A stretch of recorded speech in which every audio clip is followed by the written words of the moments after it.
todo mundo sabe que o Shankudo sabe muito. Lembra do meme Sabo Muito? Pode botar a cara do Shanks ali que tá relaxado, o maluco é bom demais. No entanto, a chave do seu poder pode estar justamente por trás do seu massivo intelecto e habilidades analíticas de combate. Com o advento do Haki da Observação Avançado, apresentado por Katakuri em Whole Cake Island, podemos observar que existia um novo patamar, quase uma nova dimensão envolvendo combatentes de alto nível na obra. Lutar no futuro.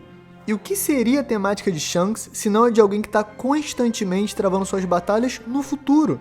Desde o início, ele parecia sempre estar um passo à frente, seja para roubar a poderosíssima Hito no Mi modelo Nika, que acabou nas mãos do Luffy, ou nos diversos avisos sobre a periculosidade do então tripulante fugitivo do Barba Branca, antes mesmo dele derrotar Ace, se tornar Shichibukai, ser responsável pela morte de Edward Newgate e virar Yonkou. De alguma maneira, a previsão futura do Shanks é o seu maior dote, e possivelmente a sua maior maldição. Como é ter todo o poder do mundo na palma da sua mão, e mesmo assim ver ele ser engolido pelo caos e guerra, tentar impedir e se ver incapaz de mudar o futuro. Mesmo assim, contra o nosso eterno meme favorito, Capitão Kid, Shanks mostrou que talvez eventos muito distantes no futuro não sejam tão fáceis de mudar. Mas apenas alguns segundos, aí ele consegue dar um jeitinho. Provavelmente por essa cena icônica, onde ele destruiu completamente em um só golpe a embarcação, o capitão, a tripulação e os sonhos de 3 bilhões de berries do Kid, o 7 Igor XZ me perguntou: como será que o Shanks aprendeu o Kamusari? E eu acho que eu tenho uma resposta muito interessante para isso. A essa altura, ninguém pode discutir, a gente não sabe exatamente como são os poderes do Shanks, como ele luta, o que torna ele diferenciado.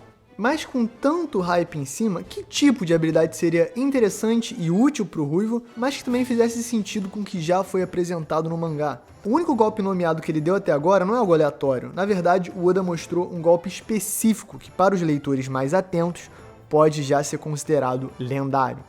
Gold Roger usou o Kamusari contra Oden no capítulo 966, o exato mesmo ataque que Shanks usa contra Kid no capítulo 1079. Coincidência?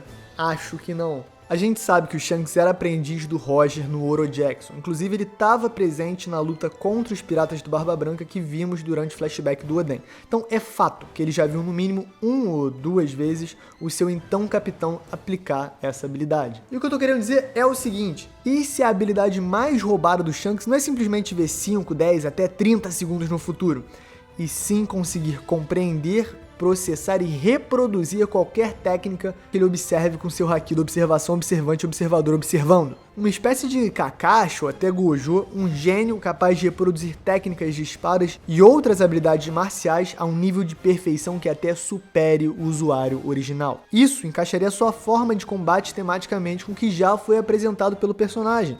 Simplesmente um cara que sabe muito. E claro, ele não seria simplesmente uma espécie de copiador ou aperfeiçoador, seria mais uma nuance, mais uma camada do seu poder já absoluto que certamente envolve o Haki do Rei na forma ofensiva, fora Haki do armamento de nível absurdo e Haki da observação de nível absurdo. Combinando tudo isso, talvez ele seja capaz de reproduzir qualquer técnica, qualquer habilidade e usar isso contra o próprio oponente, o que, bem ou mal, é muito surpreendente, é muito assustador, porque geralmente a pessoa não está preparada para um cara que você nunca lutou contra reproduzir perfeitamente uma técnica que é sua. Isso certamente daria uma vantagem para o Shanks e, ao mesmo tempo, faria muito sentido tematicamente. Fala galera, Spell aqui, eu sou o Derek. Olha só pra avisar, talvez tenha um spoiler nesse vídeo. Eu não li os spoilers ainda, pelo menos não li.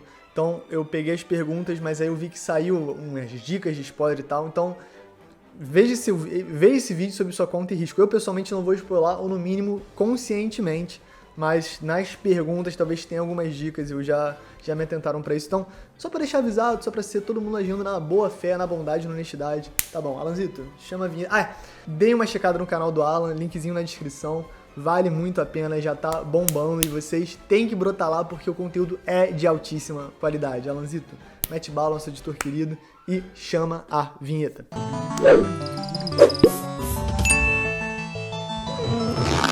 Osamu Lucas, quem é o homem da cicatriz da queimadura que está com o quarto Road Poneglyph? Cara, pra mim, um Jaguar de Sol. A gente já foi e já voltou 30 vezes nesse assunto. E a galera sempre pergunta quem é. Aí tem várias teorias. O próprio Dragon, a tatuagem esconde uma queimadura. É o Vanderdecken, é o holandês voador, sei lá quem é que foi, o Davy Jones. Dane-se. Pra mim, é o Jaguar de Sol, aquela silhueta lá que mostrou a Egghead dele todo coisado, a maneira que o Kid fala o Ló, ele fica meio assim quando fala no anime. Eu não sei, eu tô achando que é o Jaguar de Sol, talvez não seja, talvez seja bait toda, mas eu já caí em bait, que eu achava que era bait, mas não era bait, o bait do bait, tá ligado? Então não vale a pena às vezes ficar fazendo overthinking, pensando muito. Pedro Leandro, Bonnie encontrou algum pacifista em Sabaody? Encontrou, pô, ela achou que era o...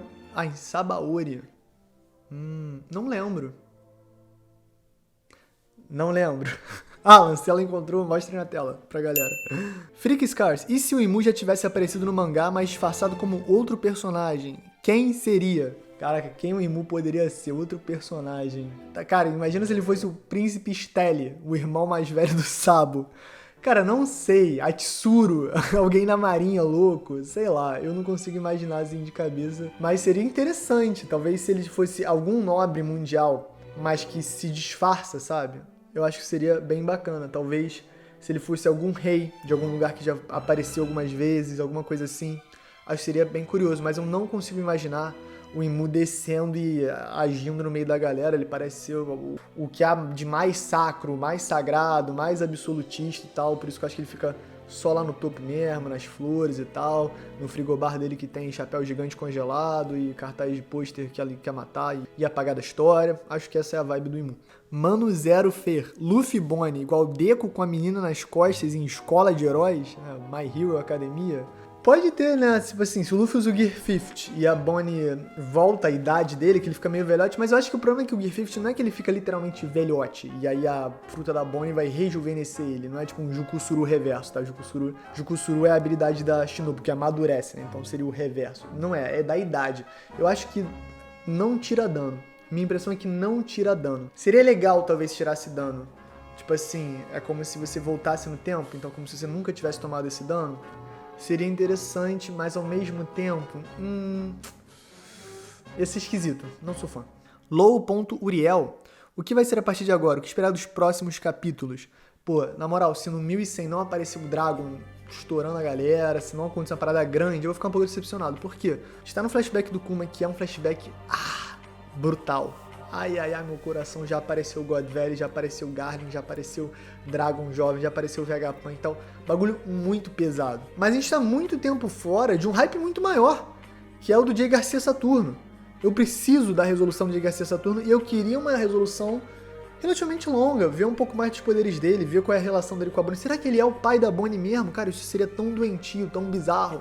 Talvez a gente descubra isso. Então, eu tô pelo Gorosei, eu tô pelo Jay Garcia Saturno. V_ Monteiro 78. O anime de One Piece já adaptou algo que estava nos rascunhos do Oda como filler? Cara, acredito que não nos rascunhos do Oda, ou eu não lembro de algo específico assim, mas eu sei que histórias de capa já foram adaptadas para o anime como semi-fillers, por exemplo. Se eu não me engano, lá pelo episódio 50 e pouco, a história de capa do Bug é adaptada num semi-filler. Eu acho que tem outras histórias de capa que também viram semi-fillers, acho que com o Sanji comprando o elefante atum, outras paradas assim. Mais pra frente da história, não lembro direito, mas, por exemplo, o volume 0 foi adaptado como OVA do Strong World. E é uma parada, tipo, extra, assim, que fizeram para o filme 9 de One Piece. Então, tem precedente? Tem precedente, talvez já tenha até rolado e eu não tô atento, mas pelo que eu me lembro de cabeça, rolou por coisas similares. Dan Bonaldo. Atualmente, quem seria a certa pessoa para quem Caribou contaria os segredos? Aí que, tipo assim, o Caribou, ele é um cara meio sujo, meio rasteiro, meio traiçoeiro, dá toda a vibe que é o Barba Negra, que ele tem uma conexão, porque o Barba Negra tem todas essas características e seria o tipo de cara que no submundo gosta de se informar. Já teve teorias que poderia ser o próprio Morgans Big News, mas ele meio que não agiu nunca com essas informações, então a gente não pode confirmar. Acho que o Morgans não ia segurar esse papo. Acho que ele já teria soltado há muito tempo. Que a Shirahoshi é Poseidon, que Pluton tá em Wano e coisa e tal. E eu acho que pode ser o próprio Shanks, porque o Shanks é a boca miúda. Talvez o Shanks ameace de alguma maneira o Caribou, ou o Caribou deva alguma coisa pro Shanks. Não sei, mas estou esperando um vilão ou um antagonista que seja esse parceiro. Existe a teoria que pode ser o Gorosei, pode ser o governo mundial, pode ser até a marinha, ele ser um informante da marinha, mas acho meio estranho. Talvez por ser tão estranho seja verdade, né? Vamos ver, o que vocês acham? Kaique XXZ, é sensato afirmar que todos aqueles com D no nome lutarão lado a lado algum dia? Cara, muita gente não gosta dessa, mas eu gosto sim de pensar que o Barba Negra é um D desvirtuado, pervertido, deformado, o que seja. Por causa dos princípios dele. Ele é uma pessoa claramente mais cruel, mais maligna, mais nesse espectro de ações, de moralidade. No entanto, contra o governo mundial, cara, os D vão causar uma tempestade. Não é porque é uma tempestade que vai ser uma coisa do bem, boazinha e tal, maneirinha. O Barba Negra pode sim ser uma ferramenta, um instrumento, ou alguém que represente muito para a batalha final contra o próprio Imu. Na minha cabeça faz mais sentido o Barba Negra, que é o sabre de Shebeck, ir atrás do Imu e descer a porrada nele do que o próprio Luffy. Porque o Barba Negra quer virar rei do mundo. E pra mim, rei do mundo é a posição de Imu-sama. Então ele quer o trabalho do cara. Ele quer o job, ele quer o poder absoluto sobre todos. É o plano mais ambicioso de One Piece. Eu acho que a maneira que ele quer obter o One Piece é controlando absolutamente tudo. Talvez o One Piece dele seja só o mundo. Ele nem queira o prêmio de verdade, apesar de que acho que não. Acho que ele quer, por causa do discurso dos sonhos. Os sonhos dos homens não têm fim, ele vai até o final e tal. Eu simpatizo muito com o Barba Negra, apesar de sua vilania, porque ele é um personagem profundo, interessante, curioso, que eu acho que no final vai estar do lado certo por alguns breves instantes antes da porrada final contra ele estancar. É possível que ele mate o Shanks, é possível que ele fira mortalmente algum chapéu de palha, vá pra cima do Luffy. Ele vai fazer muita maldade, porque ele tem essa vibe de vilão final, pra mim, mais relevante, mais maneiro do que Imu, por muito. Então, se ele derrotasse Imu, acho que ia crescer ainda mais o hype se ele fosse o maior perigo do mundo de One Piece. Porque pensa comigo, se a gente derrota o Barba Negra agora, te falar, legal, mas tem o Imu-sama, não ia ser uma vitória absoluta. A vitória contra o Barba Negra tem que ser absoluta, e pra isso acontecer ele tem que ter uma vitória absoluta contra Imu-sama. Faz sentido essa teoria? O que vocês acham? Mandem nos comentários, vamos saber. Marcelo Borges, podemos sonhar com um bom final para o Kuma? Cara, é difícil, porque eu tenho a impressão que já chegamos no final do Kuma, de certa maneira. O jeito que o Oda bota ele pra falar pro Luffy, essa vai ser a última vez que nós vemos, o jeito que o Oda faz do Flamengo especificamente descrever como o Kuma perdeu completamente a humanidade 2 ou 1 dia antes da Guerra de Marineford, isso é muito específico. Minha impressão é que não tem volta. Agora, esse final feliz é subjetivo. Se você acredita que todos os sacrifícios do Kuma vão ser justificados quando ele salvar a Bonnie, ou quando ele dar um futuro melhor pra ela, ou quando ele participar da guerra final, salvar o Nika, manter a liberdade, manter a esperança viva, ter influenciado todo mundo de maneira benéfica, bondosa no final, mesmo que ele tenha se sacrificado, cara, isso é um final bom, isso é um final do bem, isso é um final maneiro. Ele sofreu muito, ele morreu, ele não teve um final feliz tradicional de envelhecer e ver a filhinha feliz e tudo mais e tal. Cara, não. Mas em momentos de muito conflito, muito estresse, muita guerra e muita dor, nem todo mundo pode ter um final assim. Na verdade, as pessoas que se sacrificam e que mais sofrem são as que querem garantir que outras pessoas tenham esse final feliz. Então, talvez o final específico do Kuma seja mais trágico, mas olhando como um todo, seja um dos finais mais felizes, porque ele conseguiu algo que uma pessoa sozinha nunca conseguiria, mas ele foi maior do que uma pessoa nunca conseguiria ser, pelo tamanho do seu coração, da sua bondade e da sua vontade de mudar o mundo. Kuma é um grande herói, esse flashback tá deixando bem claro, e só aumenta o seu conto, só aumenta o seu feito. Então, eu sou muito fã do personagem. Eu acho que esse final é subjetivo, cada um pode ter sentimentos diferentes, mas se a gente conseguir adquirir um pouquinho mais de maturidade, racionalidade, pra entender o todo, dá pra olhar esse final e falar, cara, foi um final foda, foi um final lendário, foi um final absurdo, foi um final bom, mas claro, pra ele pessoalmente, muito, muito triste e muito duro. Tururu, tururu, ai, ai, ai, comia tu, tchum, tchac, tchac, tchum, turu, tu, tchucu, tchucu, tchac, eu vou chorar, tum, tchac, tum, tchac, tum, tchac, tum, tum. Murilo _ Almeida 59. O poder ou transformação final de Luffy pode ser o mundo todo tocando os tambores de libertação? Caraca, tipo, o despertar do Olodum. Cara, não. Gabriel LMS 964. Será que o Vegapunk tem como criar haki artificial pro Frank? Não, mas é muita humilhação, haki artificial. Porra, Frank. Corta, porra. Joga laser do bagulho, aprende um hackzinho. Luffy, Zoro, Sanji e Jinbe. Porra. O Jinbe, ele já está com a roupa de mestre, com a roupa de sensei, ele já tem toda essa pecha. Custa ensinar um pouquinho para o Frank, um pouquinho de haki do armamento, só um pouquinho. Porra. Dito isso, talvez não seja necessário o personagem, talvez ele tenha outros poderes, essa habilidade que o haki não entre tanto em cena. Eu, se fosse o Oda, eu faria todo mundo ter haki, mas banalizaria o haki dos personagens mais fracos. Falaria, cara, é um haki prático, funcional, eles conseguem lutar, mas eles são mais fracos. E elevaria o patamar de Sanji, Jinbe, Luffy e Zoro pra tipo assim, ó, pô. Talvez ele ainda faça isso eventualmente, mas no momento fica esquisito, pô. Brook não tem nada de haki, o Sop não tem nada de haki, Frank não tem nada de haki, Robin... Cara, Robin tem que ter haki, pô. Porque as habilidades dela com haki vão ficar muito mais maneiras, pô. Imagina as porradarias estancando de várias mãos com haki ao mesmo tempo, pegando Logia, pegando Mitológica, pegando Zoan, pegando Paramécia, lau. Seria tipo Hunter x Hunter com o Netero, mas, pô, não estamos nesse patamar ainda. Talvez cheguemos lá, no entanto, estamos nessa. FCDS_Neto. A próxima Copa do Mundo de One Piece será na Ilha dos Homens Peixe. Pô, eu fiz uma teoria sobre isso há um tempinho atrás, o Alan deve lembrar, né? Não faz tanto tempo assim, não. Talvez um mês por aí. Eu boto muita fé. O Alan até ajudou no roteiro, lembrei agora. Eu boto muita fé que a Ilha dos Homens Peixe é a Copa do Mundo de One Piece, né? O torneio dos termínios, já tava aqui, né, agindo normal. Copa do Mundo de One Piece. Vocês sabiam que tem um OVA de futebol, de disputa de pênalti entre personagens de One Piece? Cara, é maravilhoso. Alan, bota um takezinho assim de 5, 10 segundos. Pode até botar com áudio, que eu acho que não vai pegar não. Porque é muito, muito maneiro.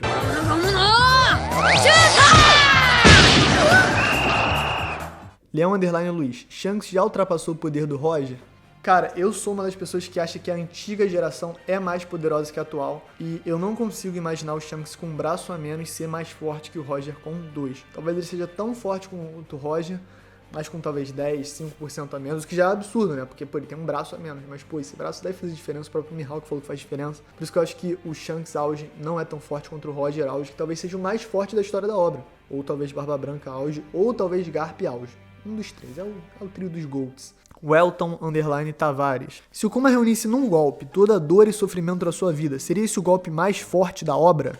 Cara, ele já sofreu e já tomou muita dor, né? Ele inclusive puxou a dor dos outros. Cara, só que a gente entra numa pergunta metafórica. Olha a viagem, vem comigo. Tá, toda a dor e sofrimento que ele já recebeu, né? A dor e o sofrimento passam? Se você teve um luto, digamos que, vamos simplificar, seu cachorro morreu e aí passaram-se, sei lá, 10 anos. Esse luto é tão intenso quanto 10 anos antes, logo depois dele morrer? E aí se você fosse extrair essa dor em específico 10 anos depois, ela teria o mesmo tamanho? Será que o coração do Kuma não transformou muito essa energia negativa em energia positiva pelo nascimento da Bonnie, pela maneira que ele acreditava, pela sua fé, pela sua religião, por Nika? Eu me pergunto isso, mas assim, digamos que não. Vamos ignorar essa parte mais filosófica, mais subjetiva. Vamos falar que você, sim, acumula todo o dano em algum lugar no seu coração, em algum lugar na sua psique, no seu cérebro. Tá todo esse dano acumulado, toda essa dor, todo esse sofrimento. E aí você, ó, lauba, tira tudo e uruço choco. Seria um dos golpes mais fortes da obra. Seria nível soco do Elisabel. 1 hora do Elisabelo carregando são 30 anos do Kuma sofrendo. Basicamente é o mesmo grau. Brincadeira, seria mais forte ainda, seria uma bomba atômica, né? Não sei, será que God Valley acabou assim? Ah, não, provavelmente não. Galera, esse foi o videozinho. Obrigado a quem deixou o like, quem se inscreveu, quem mandou pergunta. Quem quiser saber como manda pergunta, sempre pergunta nos comentários. Olha só, vai no nosso Instagram, dá o follow lá e fica ligado nos stories, que a gente manda lá nos stories pra ficar perguntas mais compactas, pra gente responder mais. Respondi bastante dessa vez, não pode reclamar, não pode reclamar. E é isso, Alanzito, obrigado pela edição como sempre. Galera, deixa o like, se inscreve dessa moral. É nóis, tamo junto. Fiz isso aqui compulsivamente há mais 8 vezes, mas espero que vocês tenham paciência comigo. E é isso, galera. Valeu! Pode para secreto, na moral mesmo. Não sei o que dizer. Tô na casa do meu cunhado e do marido dele, e eles têm uma gatinha chamada Zelda. E a gatinha é muito maneira. A gatinha é muito fofa. Ela ficou com a gente aqui um tempinho, só eu e Ju, a gente cuidando da gatinha. E aí a gente saiu e chegou meio mais pra lá do que pra cá. E a gatinha tava meio assim, sabe? Tipo, carinhosa, boazinha, mas tava meio assim. Cara, quando a gente chegou, ela tava tão carinhosa. Eu nunca experienciei tanto carinho de um gato. Passando nas pernas, pedindo carinho, fazendo fofura e tal. Eu falei, gente, que bichinho é esse? Mas aí os outros 88% do tempo, ela é meio capirotada, sabe? Acho que tem dessa. Não, ela é boazinha, mas ela gosta de subir na mesa e tal. O gato é um bicho engraçado, né? Eu não tenho muita experiência de convívio com gato e tá sendo bem fascinante. Então, galera, gatólogos, fãs de gatos, assim, eu sou um fã de gato já. Já amo gatos. Não, sempre amei, mas assim, nunca tive. E agora tendo mais contato, tô achando muito maneiro. Gatólogos, comentem alguma coisa fofinha do seu gato, um caso, uma curiosidade. Acho muito divertido. É isso, galera. Um beijo, um queijo e valeu. Pode para secreto. Aqui a bandida, gente. Zeldinha. A mais fofa do mundo. É, ele tem que falar inglês com ela. She doesn't understand Portuguese. The cutest cat in the world. Isn't she? Ai, ai.